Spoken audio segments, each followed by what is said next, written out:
But tonight, I'm excited for everyone to get to know the real me. I feel like people only see me as the girl on TV who screams, cries, and has sex. Sometimes it's all three at the same time.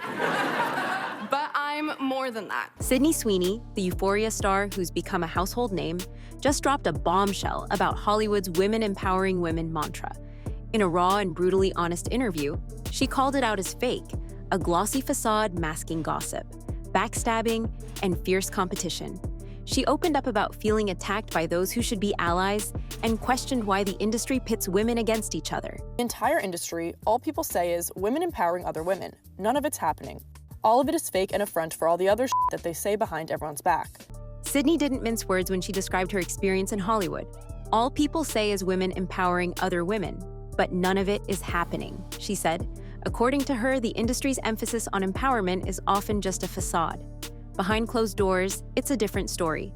Gossip, criticism, and discrediting others' work seem to be the norm. Carl Baum, the producer and adjunct professor at USC, reportedly criticized the Euphoria star while speaking with a New York Times film critic in front of an audience after a film screening, and revealed that she watched the actress's hit rom-com Anyone But You, describing it as, quote, unwatchable, saying, "I don't get Sydney Sweeney.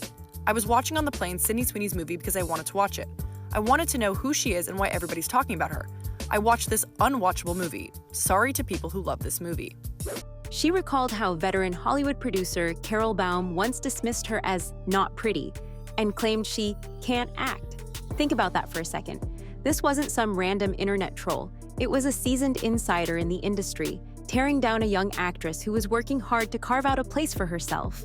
Sydney found it particularly disheartening that these attacks often come from women who have already achieved success.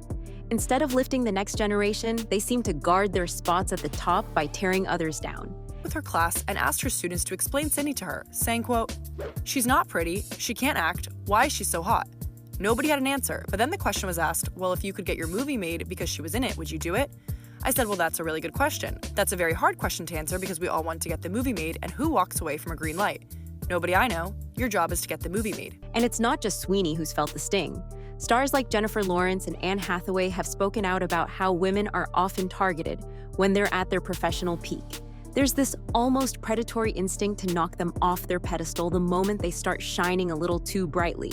It's very disheartening to see women tear other women down, especially when women who are successful in other avenues of their industry see younger talent working really hard, hoping to achieve whatever dreams that they may have, and then trying to bash and discredit any work that they've. So, why does this happen? According to Sweeney, the root of the problem is generational. For decades, women have been conditioned to believe there's only room for one at the top. One woman gets the lead role, one woman gets the promotion, and one woman gets the man. This scarcity mindset creates a toxic environment where women are pitted against each other instead of working together. So many studies and different opinions on the reasoning behind it. I've read that our entire lives we were raised, and it's a generational problem, to believe only one woman can be at the top. There's one woman who can get to the man. There's one woman who can be, I don't know, anything. She put it simply, we feel like we have to fight each other or take that one woman down instead of being like, let's all lift each other. This mindset, ingrained over generations, turns every interaction into a competition. And when the stakes are this high, even potential friendships can feel threatening. So then all the others feel like they have to fight each other or take that one woman down instead of being like, let's all lift each other up. I'm still trying to figure it out. I'm just trying my best over here. Why am I getting? It's a vicious cycle. The industry sets the stage for competition. Women buy into it because they feel they have no choice. And the narrative of empowerment becomes little more than a PR stunt. Sydney's honesty about this dynamic feels like a breath of fresh air. She's not sugarcoating it. She's showing us the cracks in the system. The actress also got candid about going back and forth over advice she'd give to her younger self before giving a big first interview, telling the mag, "I actually think about this often. I go back and forth. One way is, Sydney, don't give them any part of you, only talk work. Then there's another part of me where I wish that I could have started off being so openly me that there's no questioning things that I say. I just tried to hide who I was for so long because I wanted to give a little bit of myself for myself. I didn't want to give it all away." She added. Another layer to Sydney's story is the struggle to balance vulnerability with professionalism. In the interview, she reflected on her early career and the advice she'd give to her younger self. "I just tried to hide who I was for so long," she said, explaining that she wanted to keep a part of herself private. But that decision came with its own set of challenges. When she focused solely on her work, people criticized her for being boring or distant. And when she opened up, she worried about giving too much of herself away. Then when you just talk about work, people are annoyed or bored, or, what I've noticed the most, they just create their own idea of who you are. I see that all the time with me. This no-win situation is something many women can relate to, whether they're in Hollywood or not. You're either too closed off or too vulnerable, too serious or too dramatic. The pressure to navigate these impossible expectations only adds to the stress of an already demanding industry.